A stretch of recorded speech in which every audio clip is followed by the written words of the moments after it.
আমার ফুল ছাড়ি তবি সুরানে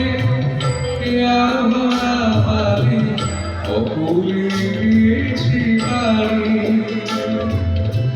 আমার ফুল ছাড়ি তবি সুরানে আমি অকুলে দিয়েছি বাড়ি। যত দ্বীপ জ্বালি আলো নয় প্রাণ তারে দেব না তবু শুধু হাসি মুখে নিজেকে লুকায়ে রেখে। আর আধারে আছে যে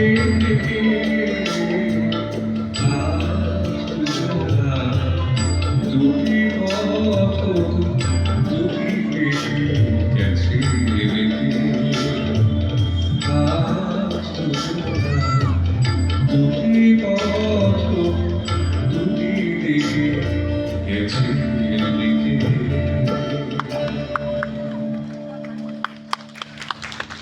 ধন্যবাদ। সুন্দর মনে আস্তে হাততালি। পরিচালক মৃণাল সেনের একটা ছবি, মহাদেবী বর্মার লেখা, চীনা ফেরিওয়ালার জীবনের একটা গল্প, যেটা নিয়ে প্রথমবার হেমন্ত মুখোপাধ্যায়ের কাছে এসেছিলেন মৃণাল সেন এই ছবিটি করার জন্য। এবং গল্পটা শোনার পর হেমন্তবাবু এই ছবির প্রযোজনা করেছিলেন, যে ছবিটি সেই সময়কালে দাঁড়িয়ে জাতীয় পুরস্কার পায়। হেমন্ত মুখোপাধ্যায় চেয়েছিলেন ছবির নায়ক হোক তার প্রিয় বন্ধু বাংলার গানের নায়ক মহানায়ক উত্তম কুমার, কিন্তু তার ব্যস্ততা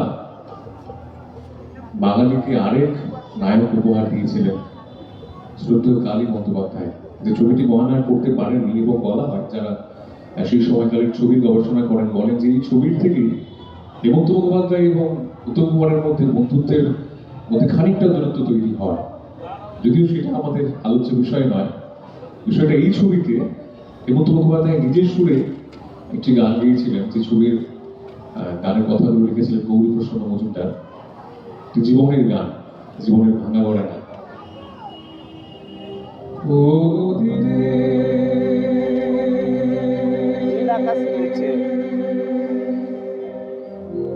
একটি কথা শোনাই শুধু তোমারে, বলো কোথায় তোমার